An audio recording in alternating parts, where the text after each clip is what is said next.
Hi mga kamakina, yan, conductivity siya ulit. Conductivity ulit ngayon, magpapalit naman tayo ng bulb 31. Kasi hindi ko siya pinapalitan kasi bago eh. So ngayon mapipilitan akong palitan para makita natin, baka yun nga, porkit bago.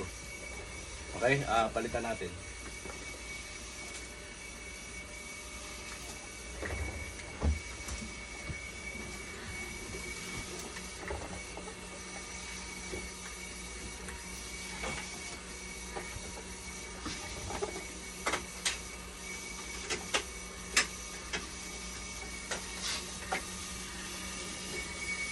Yan, meron siya nakalagay dito kasing new, kaya hindi ko siya ginagalaw. Bulb 31 tsaka bulb 33 nakalagay new, kaya hindi ko ginagalaw. Ngayon mapipilitan ako siyang palitan, baka talagang dito siya.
So papalitan ko muna tong bulb 34. Yeah, bulb 34 papalitan ko muna kasi nakalagay dito galing sa ibang machine. Machine 43. Siguro nilagay dito, papalitan ko muna to.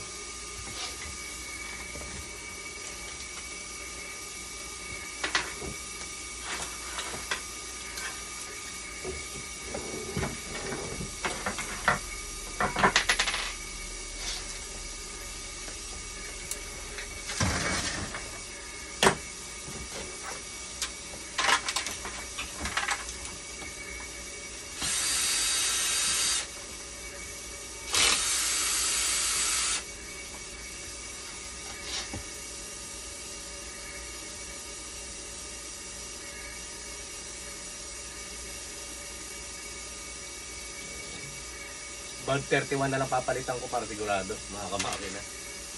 Kasi yan ang alam kong conductivity.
testingin na natin siya ngayon.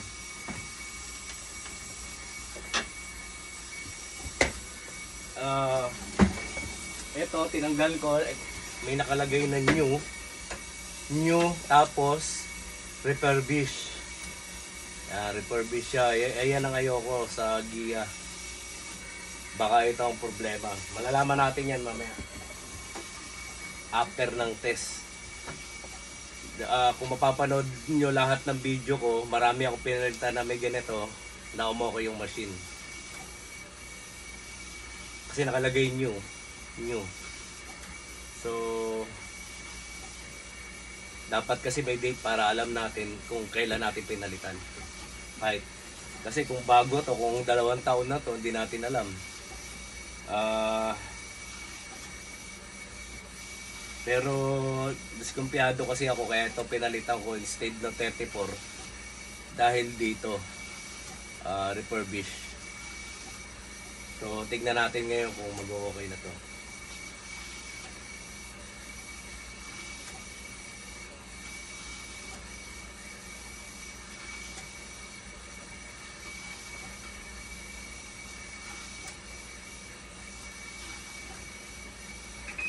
Kagaya ng kanina, tsaka ng kahapon, after ng test, doon lumalabas yung problema. So, testin natin after 5 minutes, tignan natin kung lalabas ulit.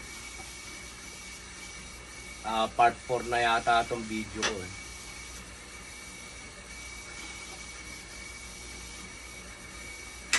So, itong pinalitan ko, valve 31. Kasi conductivity rin yan.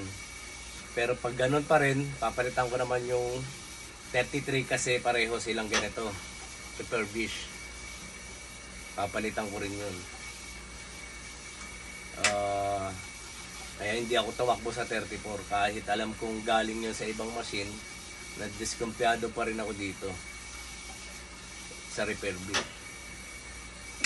Kasi pwedeng original na valve yun kasi yung original na valve sa machine ilang taon din inaabot yan. Hindi kagaya na ito, 6 months lang babay na refurbish.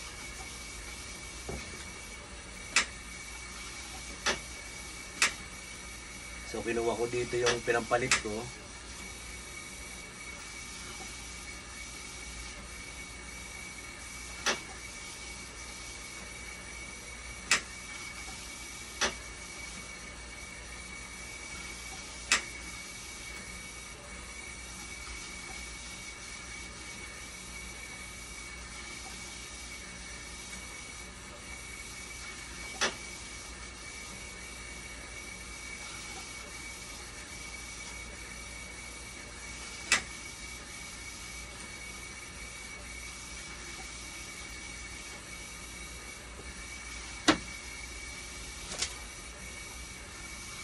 Ating ilong ko. Sobrang lamig sa labas mga kamakina. 19 degree yata sa labas.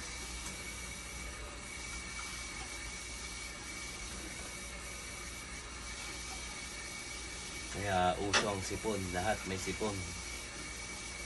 Kakamalang COVID.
Test na yung negative nito.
Ayan, nagte-test naman ngayon yung positive pressure.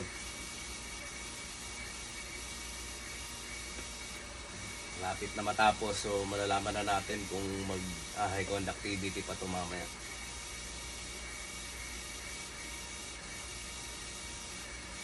Just in case na mag-conductivity to, magpapalit tayo ng valve 33. Kasi pag nagpapalit ako conductivity tsaka flow error, valve 33 kaagad eh. Tsaka 31. Pag conductivity nakita ko new. Refurbish nga lang, kalagay new, tas refurbish. Baka ito ang problema natin.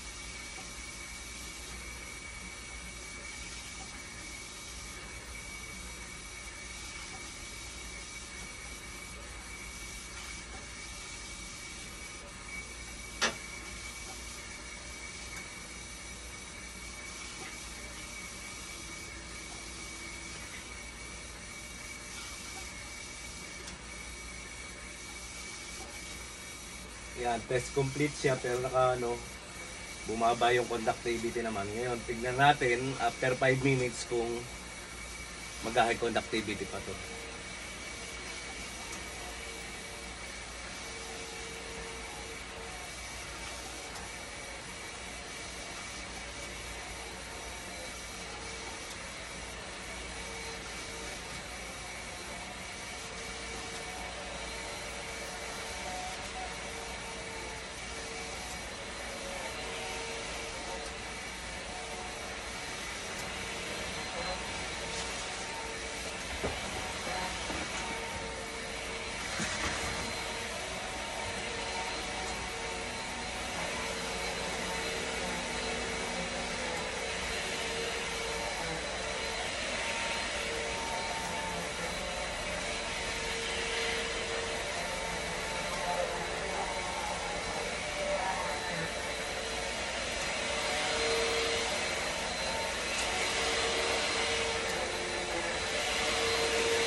Yan mga kamakina, hanggang dito na lang muna siguro tayo. Pag tumaas yung conductivity, magpa part 5 tayo siguro. Palit ako ng bulb 33, 31.